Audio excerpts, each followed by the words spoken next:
Thank you so much, everyone, for being here today, and thank you, Yulia Navalnaya, for joining us.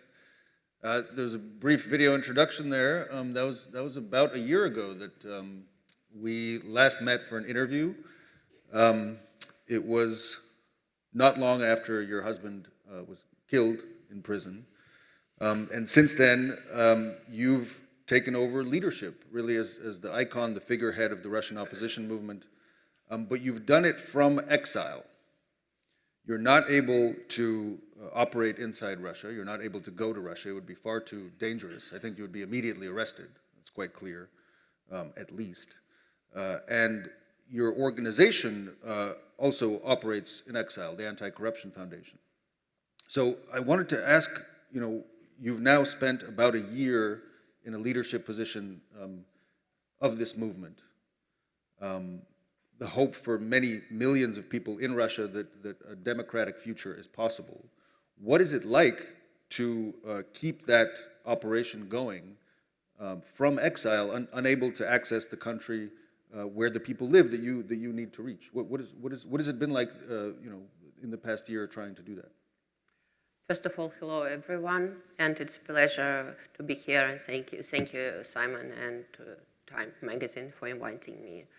You're right that it's not possible for me to go back to Russia, and not because it's just called dangerous, because there is warrant list, there are criminal cases which they opened just a few months after my husband's death in Russian prison.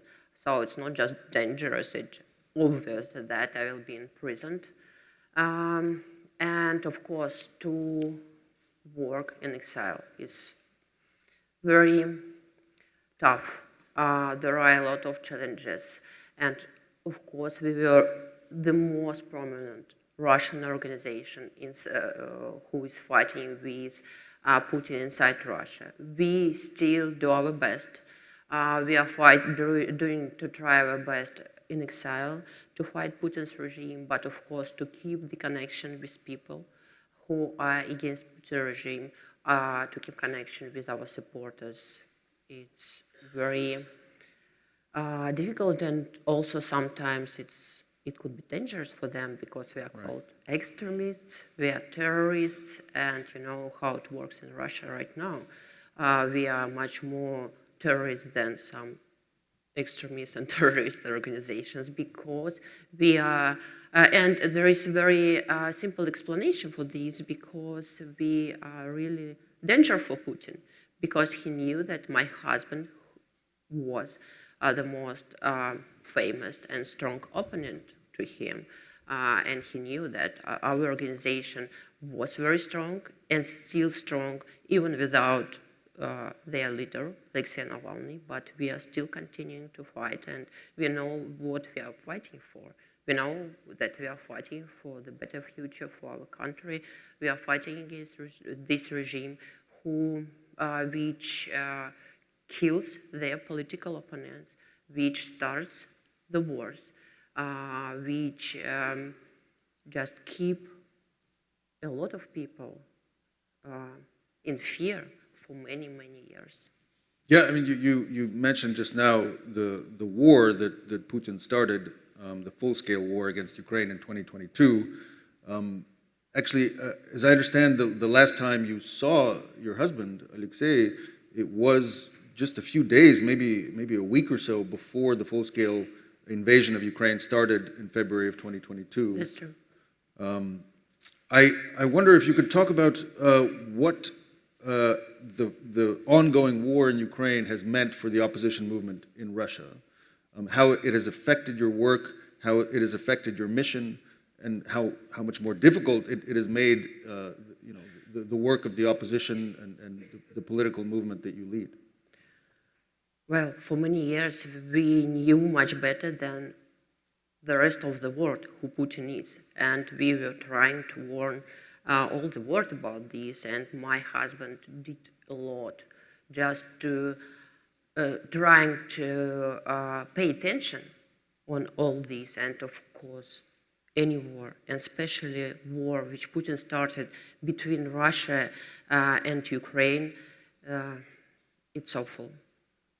It's I couldn't even imagine what it means for Russian people, for all anti-war movement in Russia and people who are in exile. And of course, it makes situation much worse. It's obvious that I'm saying this.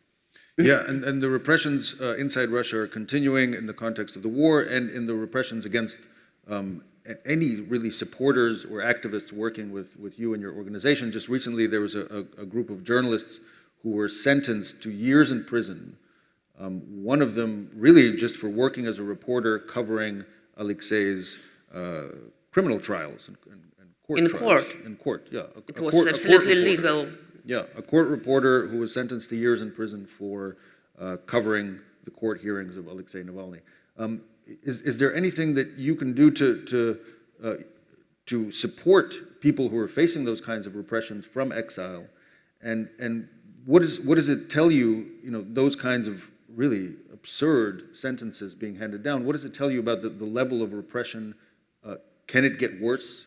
Where are we now in the decline toward totalitarianism in Russia? Thank you very much for mentioning these journalists, and they are real professionals, and they were doing just their job, and they were in prison just for doing their job. I also want to mention, of course, my husband's lawyers, who are in prison just for doing their normal everyday work, visiting my husband in prison, helping him with the legal cases, and now they're in prison just for being Alexei Navalny's lawyers. And of course, I'm sure that the level of repressions will be just rising from day to day. And the one thing could stop this repression, the dismission of Vladimir Putin in any way, because it works like this.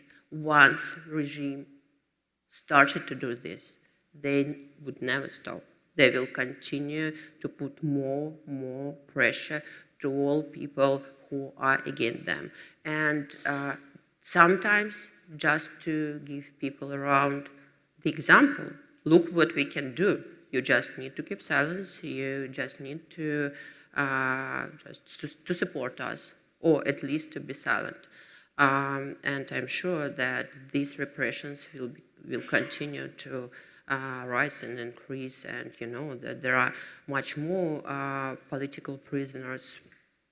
At least one, like memorial counts, it's more than 1,250, but I'm sure that there are much more people, because we can count some people who are known for some cases, but Russia is a huge country, and of course there are a lot of unknown names, I'm sure, who were imprisoned for political reasons, because they were against Vladimir Putin, because they were against war he started. Yeah, I know that you had a lot of support from the United States under the Biden administration. You met with President Biden very soon after your husband died in prison. I believe it was in San Francisco, you and your daughter. How has it been? Have you maintained contact with the U.S. government under the Trump administration?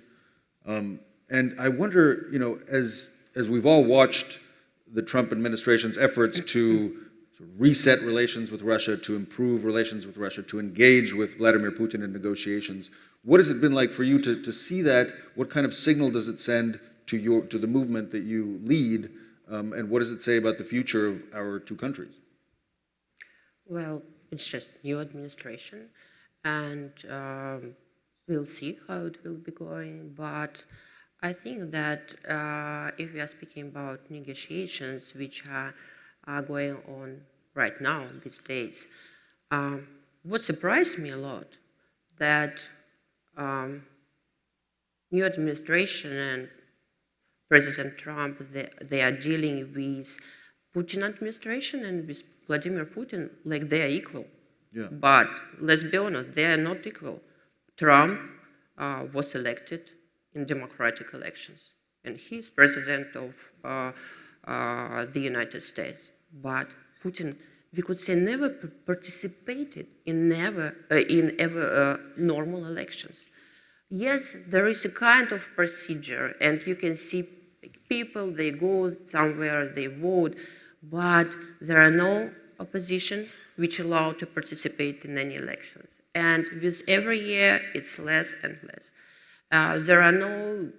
They could write and draw anything on these papers and to choose anything in these elections. And I think that in this case, the new administration needs to be sure that they are much stronger than Vladimir Putin is, and they are not equal presidents. One was elected in democratic elections, and Putin was not. Yeah, one of the ways you've tried to continue your husband's work is through the publication of his book, his memoirs, many of them written in prison, many chapters written after he was poisoned, nearly poisoned to death with a chemical weapon. Can you tell us how that book has been received by people in Russia? Is it even accessible to them? I mean, can they read it, and what impact has it had, if any, inside the country that you're from? A lot of things happened this year with me, last year I mean, but also plus to my political work, I of course put big attention, huge attention, and it's very important for me to keep Alexei's legacy. And I'm very happy that this year this book was published and we made it happen. And I know that people from around the world, they are writing me letters with support, saying like good things about my husband. But you're very right that it was a problem to bring it to Russia, and we were not sure that people would be imprisoned if we'll start to send this book to Russia. And of course, Russian supporters, millions of them, they were very disappointed, and we figure out one day how to do it. We just did e-book, and we did it free for people who are inside Russia. So it's just possible to go to site where you can buy like paper book, or you can just download this e-book from Russia and to read it. So a lot of people in Russia are able to read this book. So there are ways. I also wanted to ask you, this struck me when I visited the headquarters of your organization in Vilnius, Lithuania. It was not as heavily guarded as I expected, considering the physical threats and the dangers that you and your team face of, honestly, assassination attacks. There have been examples of attacks against members of your team, of course, the attacks against Alexei. How do you cope with those physical dangers, and how do you find the hope to push through them and to carry on with your work? Well, I'm absolutely a normal person. I understand a lot of risks, but from the other side, I understand that's what Putin is trying to do, like to grow the fear and to threaten everyone. And I don't want to live this life to look from every side every moment. I don't think it's right. I don't think it's a good example. I'm trying to be safe. I'm trying to be secure. But from the other side, I want to live my normal life.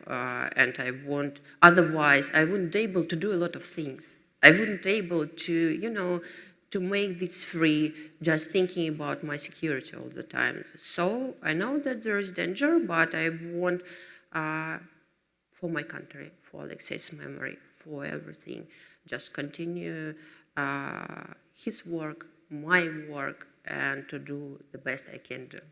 Thank you. Thank you for continuing your work, and thank you for being here today to speak to us. Thank you. Thank you so much for inviting me.